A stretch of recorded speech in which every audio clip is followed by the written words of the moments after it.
So आपण ज्या विषयाच्या बद्दल आपण आज म्हणजे चर्चा करतो आहोत, तर हा एकूणच विषय आपल्या गेल्या अनेक दिवसांपासून आपल्याला त्याबद्दल बोलायचं होतं, आणि तो म्हणजे की एकूणच समाजशास्त्र हा विषय हा एकूण आपल्या राज्यसेवेमध्ये कशा प्रकारचा रोल प्ले करतो. आता तुम्ही बऱ्यापैकी इतर अनेक विषयांचा देखील अभ्यास केला असेल, किंवा त्याचा सिलेबस वाचलेला असेल, किंवा त्या सिलेबस बरोबरच पाठीमागचे प्रश्नपत्रिका क्वेश्चन पेपर देखील तुम्ही त्या ठिकाणी वाचलेले असतील. मग ह्या सगळ्या बाबी एका बाजूला आहेत, तेव्हा आता आपल्याला बऱ्याच म्हणजे खूप चांगल्या पद्धतीने खरं तर एकूणच समाजशास्त्र हा विषय काय आहे, आणि समाजशास्त्र विषयाबद्दल म्हणजे समाजशास्त्र विषयाच्या बद्दल ज्या काही तुमच्या शंका असतील, किंवा त्याबद्दल तुमच्या ज्या काही मनामध्ये प्रश्न असतील, तर त्या सर्व प्रश्नांची उत्तरं आज आपण या ठिकाणी पाहणार आहोत. एकूणच काय बघा की जेव्हा आपण पाठीमागचा कालचा व्हिडिओ तुम्ही पाहिला असेल आपल्या युट्यूब चॅनलवरती, तर त्याच्यामध्ये आपण एकूण वैकल्पिक विषय हा कसा निवडला पाहिजे याविषयी आपण चर्चा केली. सो तर हा एकूण जो विषय आहे त्या विषयांच्या प्रश्न आणि सगळ्या बाबी आपण बघूयात. तर सुरुवात करूयात. आपण आपला एकूण आजचा जो डिस्कशन आहे हे 2 ते 3 भागामध्ये आपण त्या ठिकाणी चर्चा करूयात किंवा बघूयात. सो मग पहिला टप्पा असेल तो म्हणजे नक्की हा विषय काय आहे याच्याबाबत. दुसरा टप्पा असेल की एकूणच या विषयाबाबत तुमच्या शंका ज्या आहेत त्या. आणि तिसऱ्या टप्प्यामध्ये आज आपण एका आपल्या कम्युनिटी प्लॅटफॉर्मची त्या ठिकाणी घोषणा करतोय. तर तो कम्युनिटी प्लॅटफॉर्म काय आहे, तर त्याबद्दल तुम्हाला एक छोटासा डेमो त्या ठिकाणी मी दाखवणार आहे. माझे सहकारी पण माझ्यासोबत आहेत, तर तेही तुम्हाला त्या ठिकाणी ते डेमो दाखवतीलच. सो पहिल्या टप्प्यामध्ये आपण काय करूयात, एकूण समाजशास्त्र हा जो विषय आहे तो काय आहे त्याच्याविषयी आपण तिथे चर्चा करूयात. मी माझी स्क्रीन त्या ठिकाणी शेअर करतो. येस. सो सोशोलॉजी समाजशास्त्र हा विषय काय आहे त्याच्याविषयी आज आपण चर्चा करणार आहोत. सुरुवात करूया काही प्रश्नांनी. हा फोटो जरासा पहा, मन लावून पहा, व्यवस्थित काळजीपूर्वक पहा, आणि या चित्राकडे या इमेजकडे पाहिल्यानंतर तुम्हाला काय जाणवतं, तुमच्या मनामध्ये काय विचार येतात?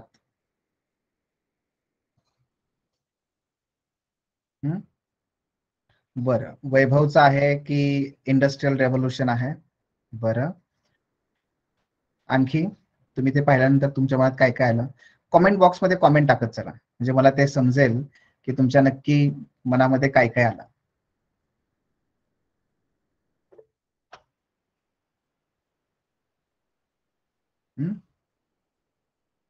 येस, महिलांचा सहभाग आहे जयश्री म्हणतात.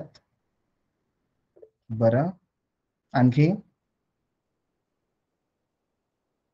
वुमन पॉवर, आफरीन म्हणते वुमन पॉवर आहे. बरं, आणखी आणखी काय वाटलं? आणखी काय पाहता आलं? सारिका म्हणतायत प्रयत्न करा. प्रवीण म्हणतायत रोजगार. आणखी काय?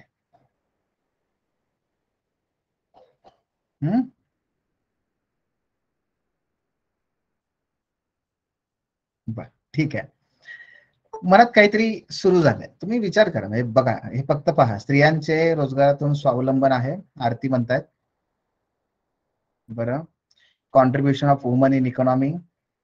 बरं, आणखी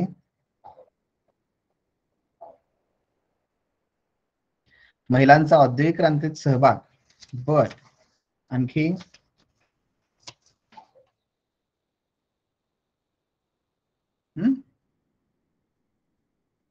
ठीक आहे. आता जरा बॉडी लँग्वेज कडे बघा, त्यांच्या बॉडी लँग्वेज कडे बघा. बरं, मल्टीटास्किंग करतायत त्या, प्रतीक्षा म्हणतायत. थोडस बॉडी लँग्वेज कडे बघा. समान कामास समान संधी, भूषण म्हणतात. बर, व्हेरी गुड. म्हणजे जर तुम्ही पाहिलं हे सगळं काही याच्यामध्ये, तर तुम्हाला एक जाणवेल की याच्यातून बरेचसे मुद्दे आपल्याला समोर येतात. मग ते स्त्री पुरुष समानता असेल, किंवा औद्योगिक क्रांतीमध्ये महिलांचा हा सहभाग आहे असं तुम्ही म्हणाल. Body language is a very confident, Pratibha म्हणतात. अगदी बरोबर आहे. जर तुम्ही हे सगळं पाहिलं ना, तर याच्यामध्ये तुम्हाला एक बाब जाणवेल की हे जे चित्र आहे, हे चित्र हे दुसऱ्या महायुद्धामधलं आहे.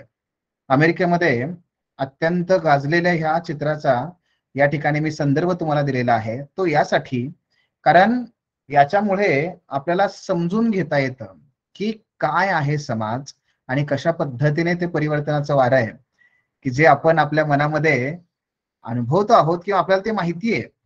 ठीक आहे, फक्त ते आपल्याला विचारांमधून मांडायचं आहे. बरं, हा एक झाला. दुसरा, आता हा जरा थोडासा बघा बरं याच्याकडे, या इमेज कडे बघा.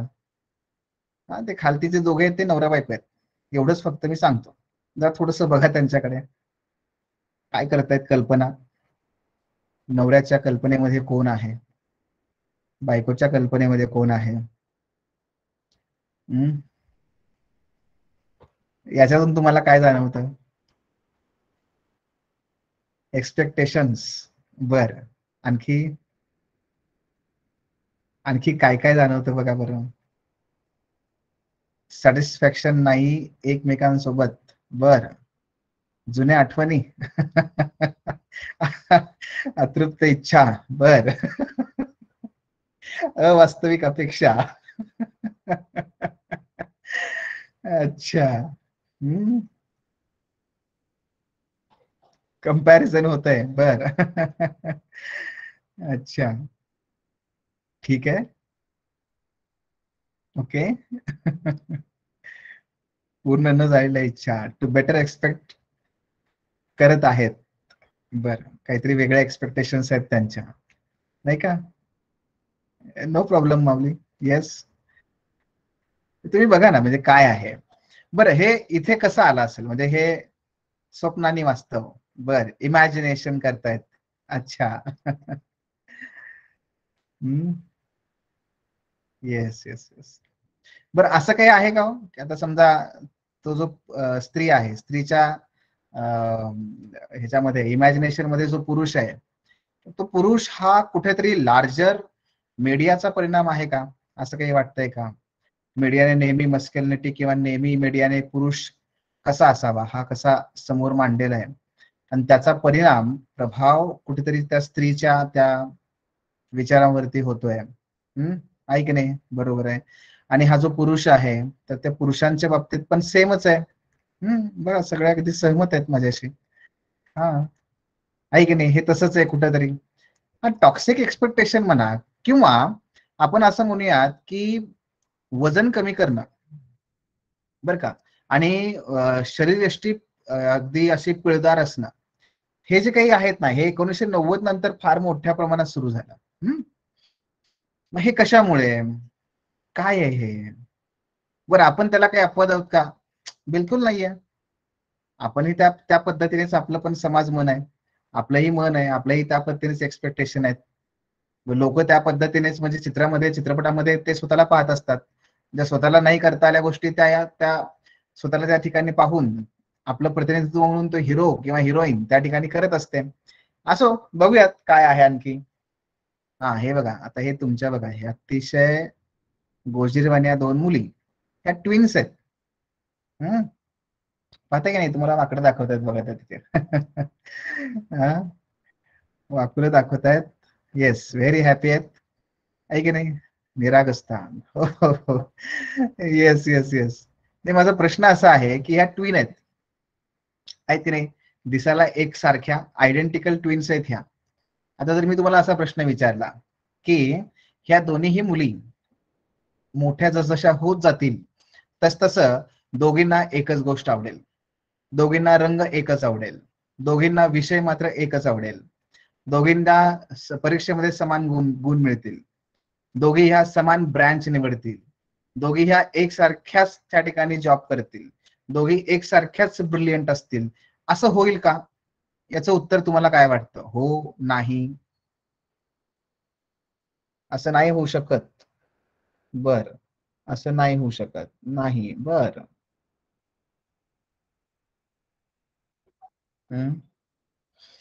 नाही नाही नाही, बघा, सगळ्यांची उत्तरं नाही आहेत. का रे, असं का नाहीये? निसर्गाचा विचार केला, नेचर, निसर्गाचा विचार केला नेचरचा, तर ह्या दोन्ही मुली कशा आहेत? एकसारख्या आहेत. आहेत की नाही? कुठेही तिळमात्र बदल नाहीये, बरोबर ना? पण येस, माऊली शब्द बघा, दिसणं आणि असणं याच्यात फरक असतो म्हणे. वा, चॉईस वेगळी असू शकते, अक्षता म्हणतायत. हा, फिजिओलॉजी आणि सायकोलॉजी. आता त्याच्या पुढे एक तुम्ही नेहमी ऐकलं असेल बघा, नेचर वर्सेस नर्चर. प्रतिभा म्हणतात की जरी त्या ट्विन असल्या तरी त्यांचे विचार करण्याची क्षमता वेगळी असू शकते. असू शकते, नक्कीच असू शकते. मला सांगायचं काय तुम्हाला याच्यामध्ये, की थोडस आपण जर विचार केला तर तुम्ही उत्तर देताय मित्रांनो, आणि तुम्ही उत्तरातून मला हेच सांगितलंय की येस, जेनेटिकली जरी त्या सेम असल्या, कविराज म्हणतोय बघा, जेनेटिकली जरी त्या सेम असल्या, म्हणजे बाय नेचर जरी त्या एकसारख्या असल्या, तरी सुद्धा सर त्यांची आवड निवड, त्यांचा परफॉर्मन्स हा प्रत्येक ठिकाणी वेगळा असणार आहे की नाही? आणि म्हणजेच काय, तुम्ही सर्वजण सांगताय की सर त्यांचे नर्चर नर्चर म्हणजे त्यांना कसं वाढवलं जाईल, त्यांची जी वाढ आहे त्या पद्धतीने त्यांचा काय होईल, परफॉर्मन्स वेगवेगळा होत जाईल. म्हणजे निसर्गाद्वारे आपण कशा प्रकारे जन्माला आलो ते त्यापेक्षा जास्त मॅटर काय करतं, तर तुम्ही कुठल्या परिस्थितीमध्ये वाढता. आणि म्हणून nurture is more important than the nature. Yes, DNA science हे नक्की त्या ठिकाणी म्हणतं की आमची भूमिका महत्वाची आहे, पण ज्या समाजाला एकेकाळी शूद्राती शूद्र मानलं गेलं, ज्या समाजाला एकेकाळी कुठल्याही प्रकारचं शिक्षण सोडा, जगणं सुद्धा त्या ठिकाणी अलाउड नव्हतं, त्या समाजाला की ज्याला नेहमीच अरे माठ आहात तुम्ही किंवा गाडगी आहात तुमची डोकी असं म्हणून हिणवलं, त्या समाजामध्येच भारताच्या राज्यघटनेचे शिल्पकार डॉक्टर बाबासाहेब आंबेडकर यांचा जन्म होतो. आणि तो रामजी आंबेडकर यांच्याच त्या ठिकाणी घरामध्ये का होतो, किंवा तिथेच बाबासाहेब आंबेडकर यांची वाढ आणि त्यांचं संगोपन आणि त्यांचा तिथून जो विकास आहे तो का होतो, हे अगदी सर्वात चांगलं उदाहरण आहे आपल्याकडे, की नेचर पेक्षा तुमच्या नर्चरला फार महत्व आहे. म्हणजेच नर्चर करणारे, म्हणजे सांभाळणारे, संगोपन करणारे जे आई वडील आहेत, जे कुटुंब आहे, ह्या गोष्टी फार मॅटर करतात. म्हणजे आपण असं म्हणूयात की जर डॉक्टर बाबासाहेब आंबेडकरांचा जन्म हा ब्रिटिश कालखंडाच्या थोडस अगोदर, एक 100-200 अगोदर, मुघल जेव्हा होते किंवा ज्या वेळेस या पद्धतीचं अत्यंत स्तोम माजलेलं होतं, जर त्यावेळेस झाला असता तर कदाचित परिस्थिती वेगळी असती. ब्रिटिशांचा परिणाम भारतीय समाजावरती, जाती व्यवस्थेवरती, महिलांच्या संदर्भामध्ये आपल्या सर्वांना सर्वश्रुत आहे. आणि मग या अशा परिस्थितीमध्ये आपण बघतोय की हे काय आहे, कशा प्रकारे आहे. आपण थोडंसं आणखी एक चित्र बघूया पुढे. हे इमेजेस फार महत्वाचे असतात, व्हिज्युअली ते फार इम्पॅक्ट करतात. ही मुलं आहेत बघा, पुन्हा निरागस मुलं आहेत, अतिशय छान त्या ठिकाणी बघतायत, कुठलंही भय किंवा कुठल्याही प्रकारचा लाज किंवा असं काही असं न ठेवता मनमोकळं हसतोय तो. बाकीचे बघा कसे बसले आहेत. आता ही झोपडपट्टीमध्ये असणारी मुलं आहेत, तुम्हाला दिसतंय. पण जनरली आपण एक म्हणतो बघा आणि ऐकतो सुद्धा की झोपडपट्टीचं एक टिपिकल कल्चर असतं. आणि झोपडपट्टी कुठून आला रे, झोपडपट्टीतलं आहे का तू? त्याचं बोलणं, त्याचं वागणं, त्याचं चालणं, याच्याबद्दल आपल्या मनामध्ये एक टिपिकल काय असतो, एक मत असतं. आणि याचाच एक मत किंवा एक प्रकार मी तुम्हाला सांगतो की तो म्हणजे झोपडपट्टीमध्येच गुंड जन्माला येतात, हे आपण नेहमी ऐकत आलोय.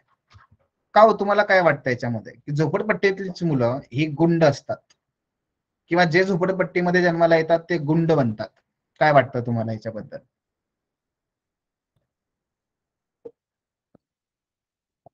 नाहीये?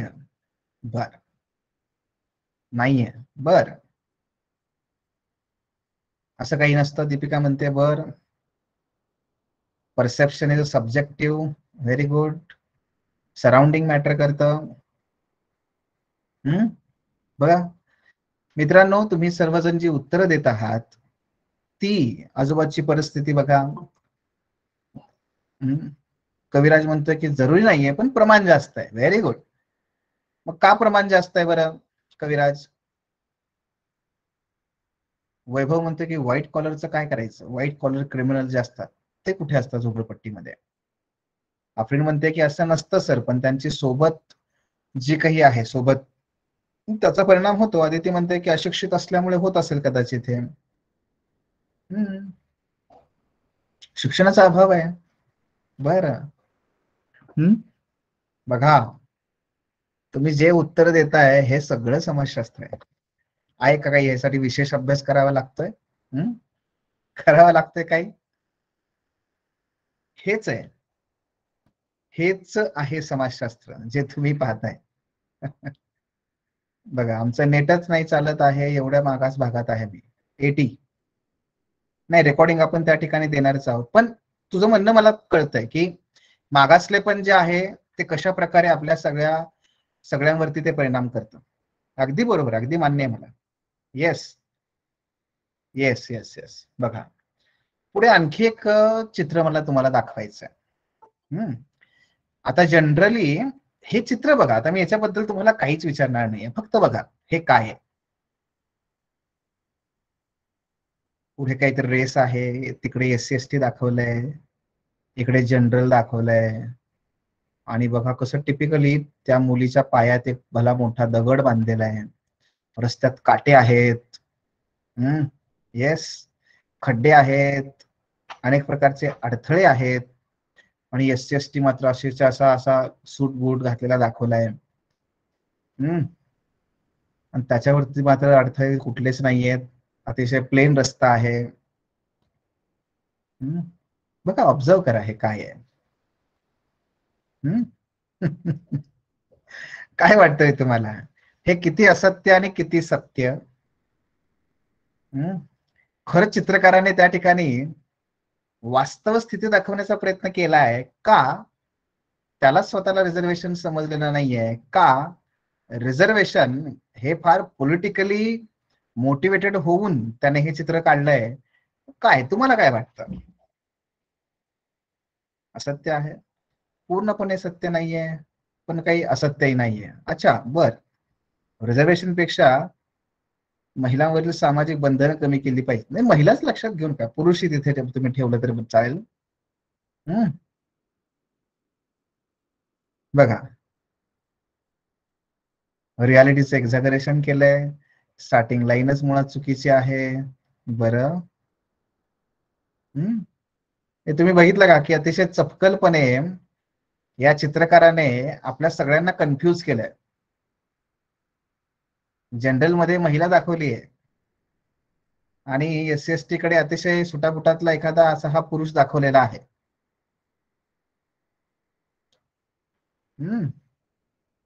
बघा, पार्शली रिअलिस्टिक व्हिज्युअलायझेशन आहे. बर.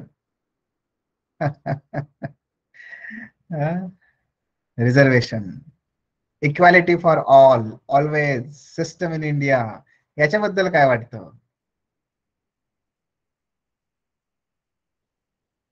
बघा, हे चित्र काय दाखवतं तुम्हाला, तुमच्या मनात कुठले प्रश्न निर्माण करतं?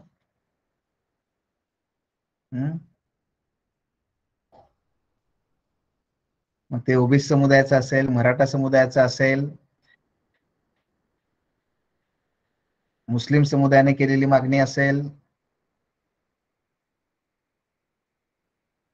ह्या सगळ्या मुद्द्यांचा जर विचार केला तुम्ही, तुमच्या मनामध्ये काय काय येत आहे?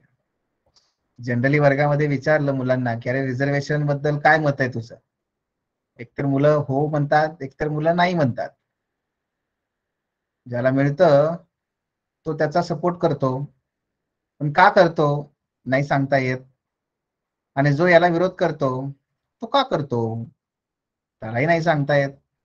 पण सपोर्ट आणि अपोज या दोन गोष्टीमध्येच आपण अडकलेलो असतो.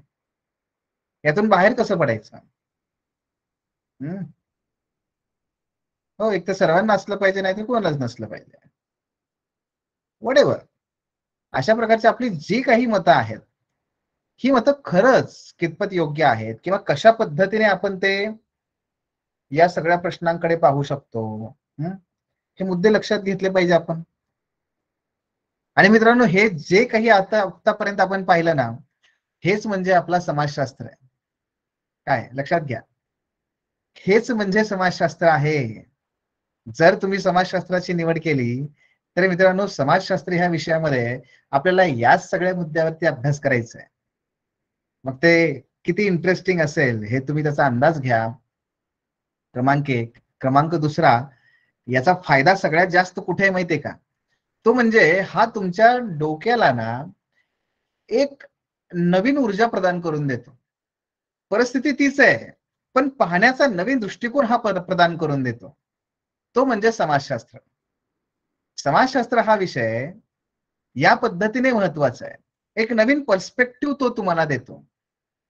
तो कसा देतो? तर डेफिनेटली पाठीमागची जी चित्र आहेत, किंवा तुम्ही तुमच्या गावामध्ये रिझर्वेशन बद्दल शब्द काढला तर तुम्हाला माहिती आहे, मी सांगू शकतो, आपण तुम्ही सांगू शकता की डेफिनेटली लोकांची काय प्रतिक्रिया असू शकेल. महिला जर कामाला त्या ठिकाणी जायचं म्हटलं शहरामध्ये किंवा कंपनीमध्ये, तर त्याच्याबद्दलचं मत काय आहे समाजाचं? झोपडपट्टी म्हणल्यानंतर समाजाचं मत काय आहे? हे मित्रांनो आपल्याला सगळ्यांना माहिती आहे. पण ह्याच्या पलीकडे जाऊन समाजशास्त्र काय करतं, तर आपल्याला एम्पावर्ड करतं या सर्व गोष्टींकडे नव्याने पाहण्यासाठी. नव्याने कसं पाहावं याच्यासाठी आपल्याला हा समाजशास्त्र उपयोगाला येतो. आणि म्हणून मित्रांनो, परीक्षेमध्ये तर तयारी करत असताना असे अनेक इंटरेस्टिंग बाबी तुम्हाला पाहायला मिळतील. नंबर 1. नंबर 2, जेव्हा तुम्ही याचा अभ्यास करता तेव्हा परीक्षेमध्ये याचे मार्क्स, गुण याच्या स्वरूपात देखील मग फायदे होतात. आणि नंबर 3, तो म्हणजे इंटरव्ह्यू आणि एकूणच आपल्या वैयक्तिक जीवनामध्ये सुद्धा समाजशास्त्र तुम्हाला तुमच्या अवतीभोवतीच्या समाजाकडे अत्यंत वेगळ्या पद्धतीने पाहायला शिकवतो. तो आहे समाजशास्त्र. तो विषय म्हणजे समाजशास्त्र. आणि यासाठी फार काही कुठेतरी लॅबोरेटरीमध्ये जाऊन बसण्याची गरज नाहीये. ज्या समाजात तुम्ही राहता त्याच समाजामध्ये बसायचंय आणि ऑब्झर्व करायचंय. एवढं हे साधं सोपं आहे. आता नक्की काय, कशा पद्धतीने, ह्या सगळ्या गोष्टी आपण तिथे एक एक एक एक पाहूयात. सर्वप्रथम आपल्या अभ्यासक्रमाचं विश्लेषण करूया. मित्रांनो, आपला जो अभ्यासक्रम आहे जर तो बघितला तर तो एकूण हार्डली 10 पॉइंट बघा. जर पेपर 1 चा विचार केला तर पेपर 1 मध्ये आपल्याला 10 पॉइंट्स आहेत, 10 टॉपिक आहेत.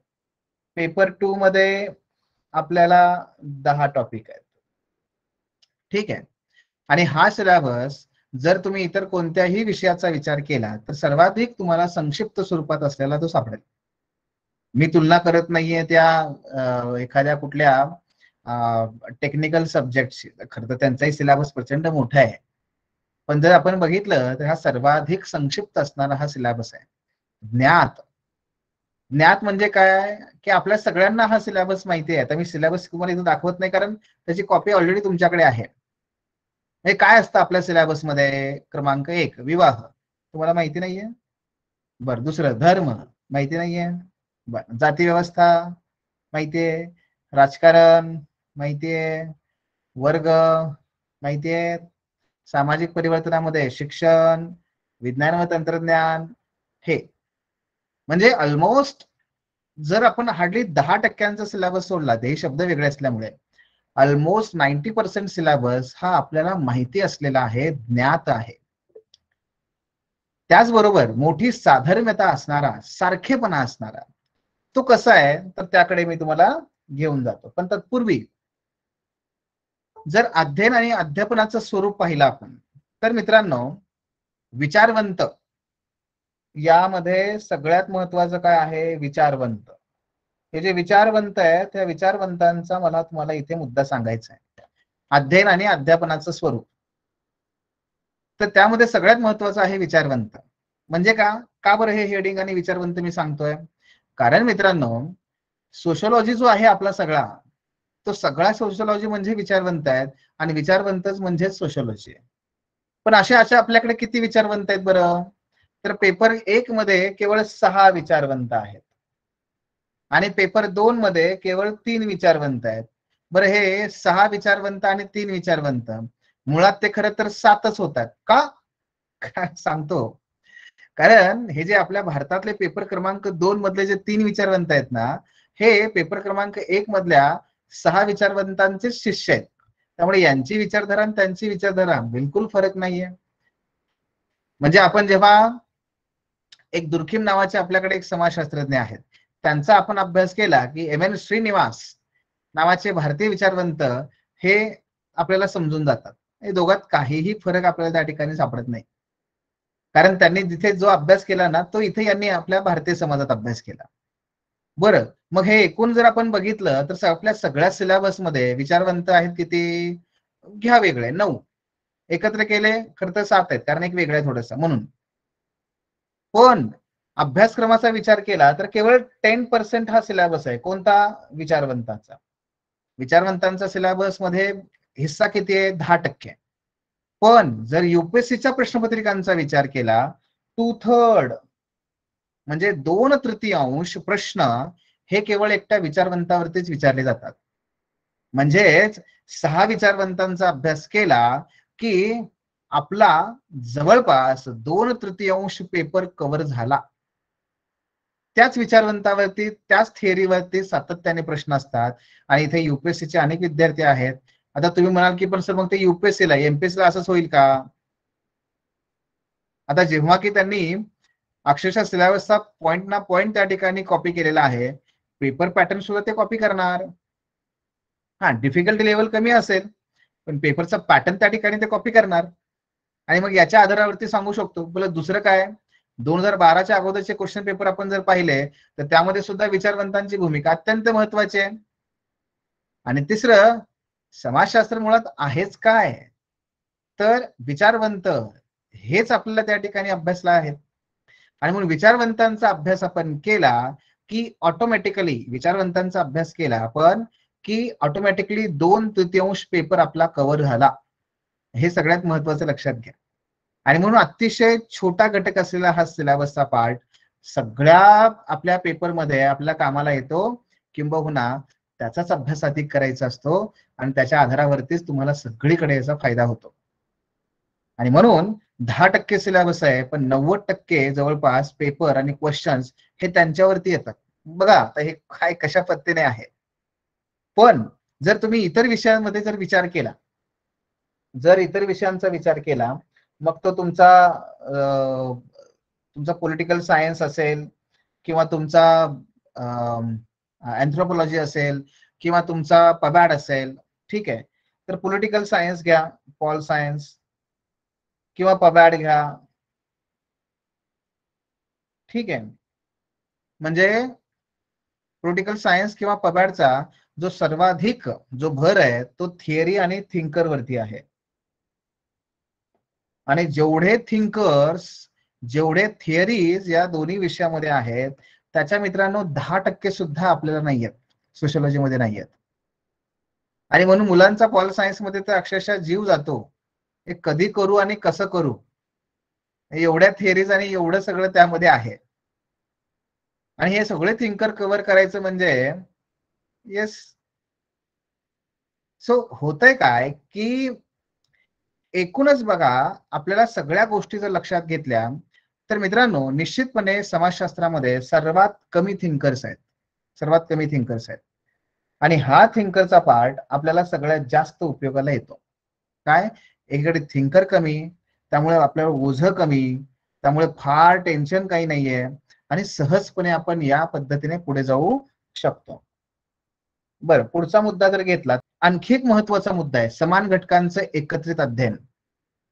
आपला जो सिलेबस आहे ना मित्रांनो, तो सिलेबस जर मी समजा त्याचं इथे असं वर्णन केलं की आपला सिलेबस हा 2 पानांचा आहे.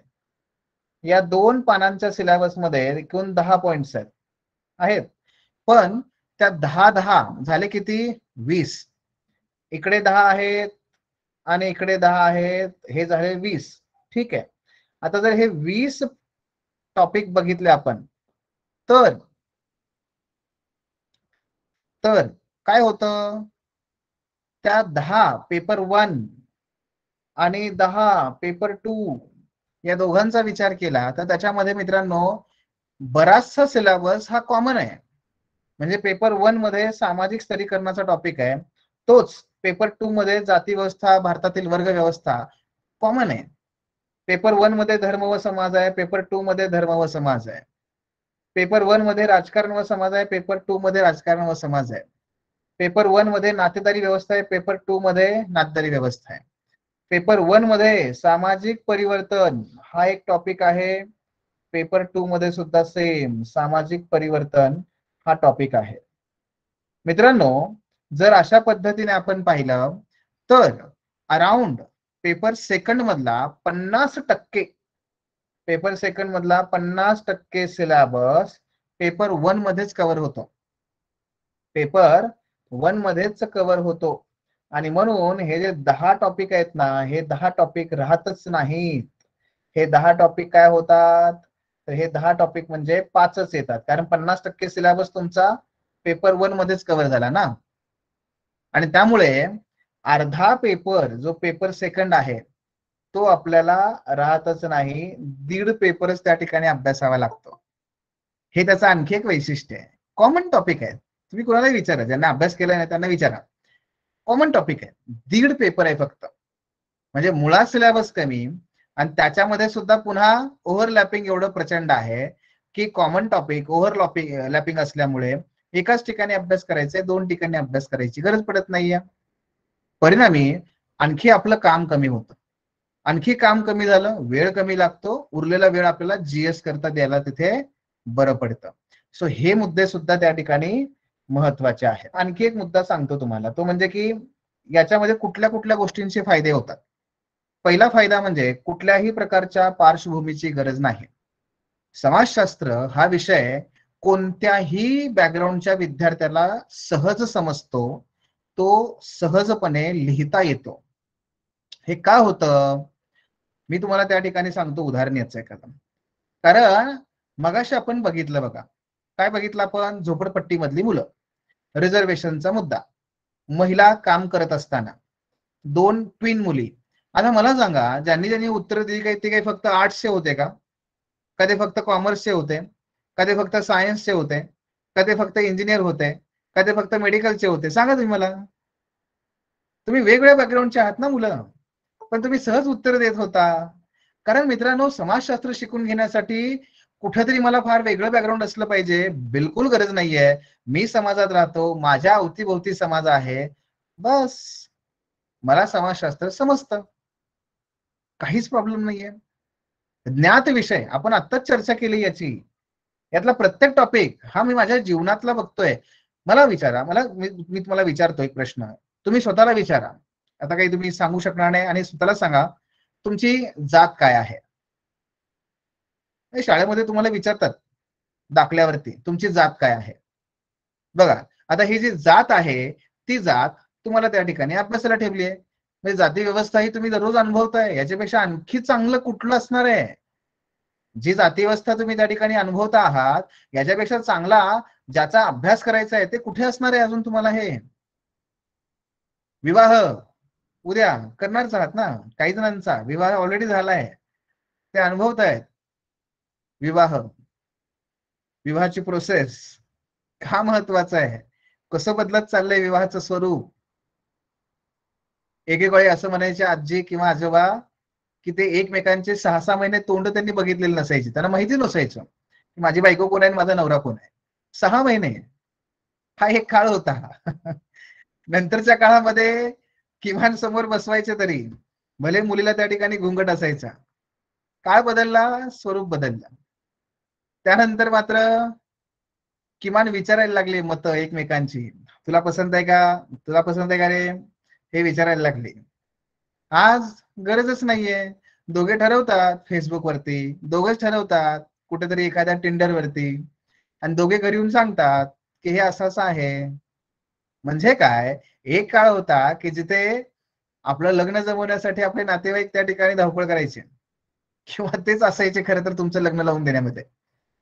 आता त्यांचा रोलच संपला, कारण आता शादी.com आहे, आता भारत मॅट्रिमोनियल आहे का. मला सांगा, आता याच्यामध्ये तुम्हाला काय माहित नाही रे.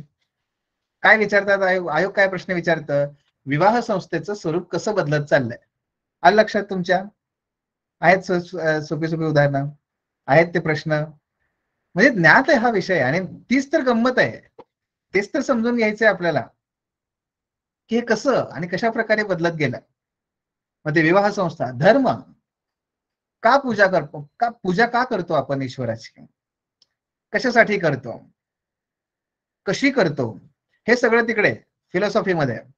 आपल्याला काय इथं धर्म म्हणजे काय, हिंदू मुस्लिम शीख इसाई वेगळे आहेत म्हणजे नक्की काय वेगळे आहेत, नक्की हिंदूची लोक आणि मुस्लिम लोक ही वेगळे आहेत, वेगळे आहेत म्हणजे काय, कशामध्ये वेगळे असतील ते, त्यांच्या आचरणामध्ये, म्हणजे ते दररोज जगतात, ते जगणं त्यांचं फक्त वेगळं आहे.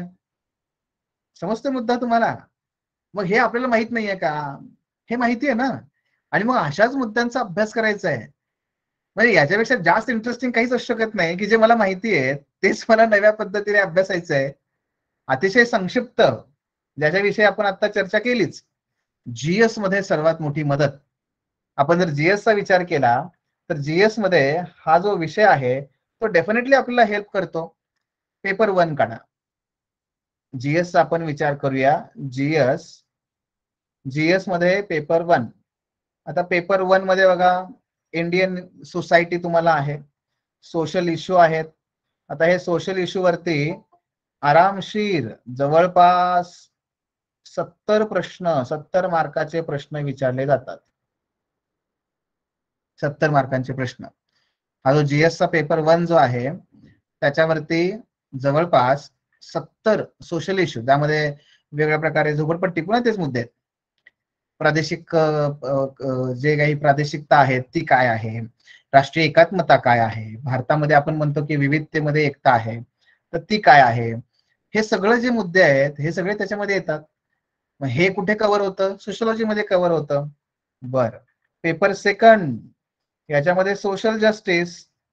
आता हा जो सोशल जस्टिसचा पार्ट आहे मग ते कुठे बघा, त्याच्यामध्ये तुम्ही बघू शकता की जवळपास तुमचे आरोग्य, तुमचं शिक्षण, तुमची समानता, हे सगळे मुद्दे आहेत. जवळपास 50 गुणांसाठी हा त्या ठिकाणी टॉपिक तुम्हाला कव्हर करतो. पेपर 3 मध्ये इकॉनॉमिक्स आहे. इकॉनॉमिक्स मध्ये land reforms, agriculture, green revolution, हे सगळे मुद्दे येतात. त्यानंतर तुमचा घ्या दुसरा, डिझास्टर मॅनेजमेंट आणि इंटरनल सिक्युरिटी. हा जो इंटरनल सिक्युरिटी आहे, नक्सलिझम, ठीक आहे, दहशतवाद, खलिस्तानची चळवळ, ड्रग्ज माफिया, हे सगळे समाजशास्त्राचे मुद्दे आहेत. हे त्यानंतर वेगवेगळ्या प्रकारच्या मुवमेंट, हे सगळं तुम्हाला या पेपर 3 मध्ये अभ्यासावं लागतं की जे समाजशास्त्रामध्ये आहे. पेपर 3. पेपर 4 जर तुम्ही बघितलं तर यामध्ये थिअरीज, ज्या थिअरीज आपल्याला अभ्यासायच्या असतात, ज्यामध्ये मॅक्स वेबर असतील, कार्ल मार्क्स असतील, महात्मा गांधीजी, डॉक्टर बाबासाहेब आंबेडकर, विवेकानंद, ह्या सगळ्या लोकांचा अभ्यास तुम्हाला त्या ठिकाणी समाजशास्त्रात येतोच आणि ह्या थिअरीज त्या ठिकाणी कव्हर होतात.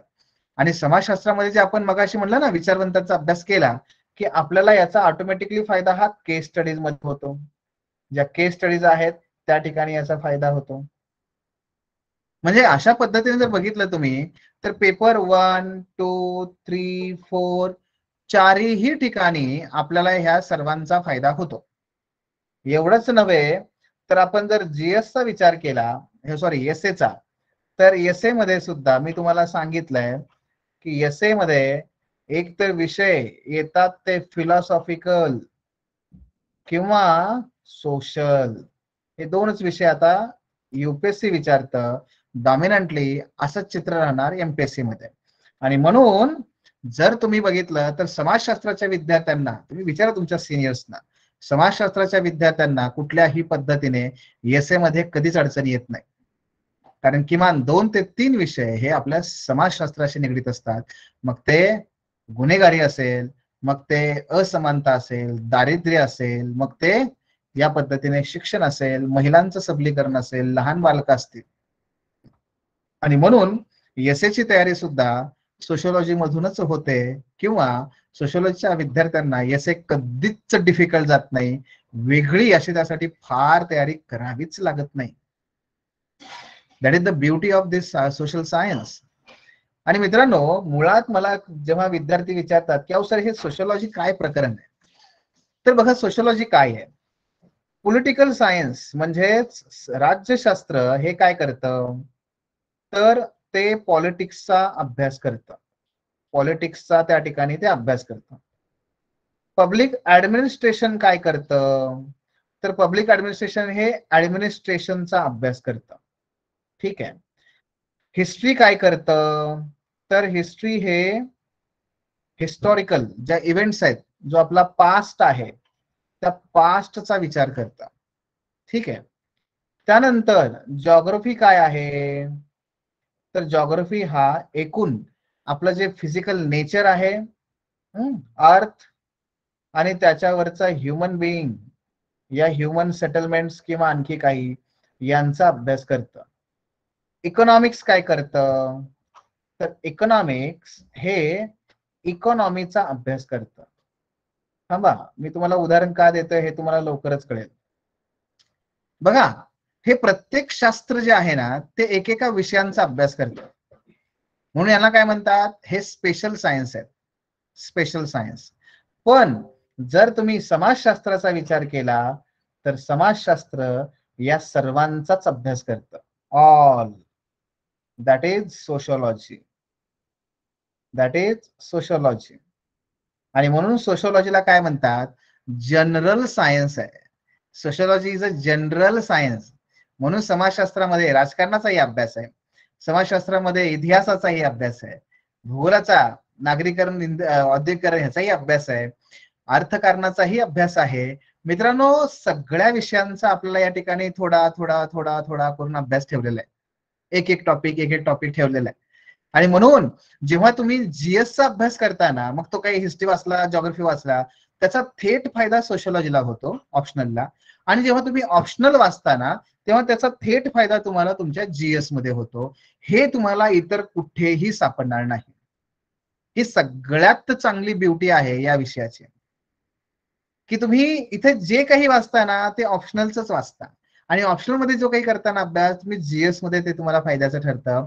ही सगळ्यात चांगली गोष्ट आहे या सोशोलॉजीच्या विषयाची. आणि म्हणून मला तुम्हाला ह्या बाबी का सांगतोय, कारण एकूणच हे तुमचं फार बर्डन त्या ठिकाणी कमी करणार आहे. आणि मग यातला एक महत्वाचा मुद्दा उरतो, तो म्हणजे चालू घडामोडींचं काय करायचं सर.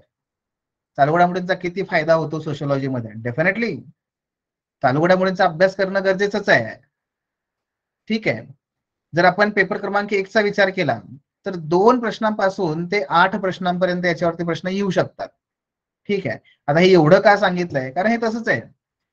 हे पेपर 1 मध्ये फार कमी, म्हणजे अगदी 2 पर्यंत फार फार तर आल्याच तर 2 पर्यंत. एखाद्या वेळेस वाढलं तर तेवढं वाढू शकतं, पण जनरली काय होतं, 2 ते 3 प्रश्न हे पेपर 1 मध्ये आपल्याला चालू घडामोडींचे असतात. त्यालाही समाजशास्त्राची जोड असते. पेपर क्रमांक 2 मध्ये हे जवळपास 25% वाढू शकतात. पण जरी ते त्याचं महत्व जरी कमी असलं, कारण ट्रॅडिशनल पेपर आहे आपला, फार काही इथे द हिंदू घेऊन डोकं फोडायची गरज नाहीये. इंडियन एक्सप्रेस पहिल्यापासून शेवटपर्यंत वाचलाच पाहिजे, बिलकुल गरज नाहीये. हा, पण करावा का, तर करा ना, नक्की अभ्यास केला पाहिजे, चालू घडामोडींचा अभ्यास केला पाहिजे. का, कारण त्याचा फायदा ना आपल्याला उत्तरांची गुणवत्ता वाढवण्यामध्ये होतो. उत्तरांची गुणवत्ता वाढवण्यामध्ये आपल्याला त्याचा फायदा होतो. आणि मग आपल्याला जे काही क्रीम पाहिजे असतं, किंवा जे आपल्याला जे ते 70% पोहोचायचं आहे, 60% 70% तर याचा फायदा ह्या ठिकाणी होतो. हा वैभव, लोकसत्ता सुद्धा, लोकसत्ता आहे, सकाळ आहे, व्हॉटएव्हर तुम्ही जो वाचता तो नक्की वाचा. तुम्ही, आणि तुम्ही वाचणारच आहात, एसए साठी म्हणा, इतर कारणासाठी वाचणारच आहात, तर ते नक्की वाचा. फक्त मला सांगायचं काय तुम्हाला मग इथे, हे सांगायचं आहे की जसं तुमचे जे इतर पेपर आहे ज्याच्यामध्ये न्यूजपेपर वाचल्याशिवाय, मॅगझिन वाचल्याशिवाय तुमचं पानच हलत नाही, इथं तसं नाहीये. सोशोलॉजी मध्ये तो प्रकार नाहीये.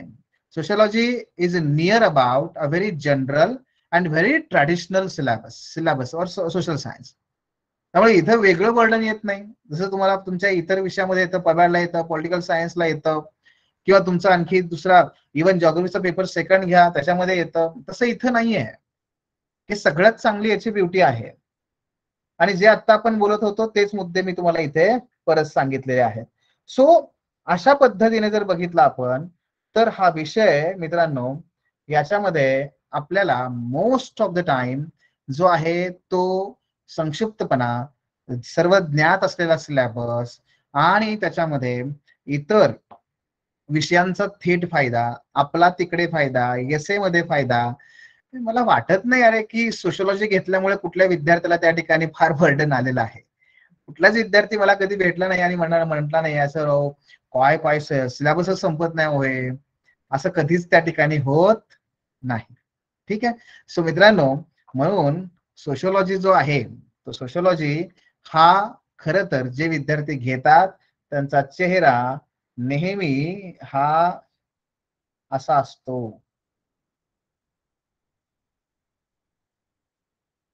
हा असा असतो.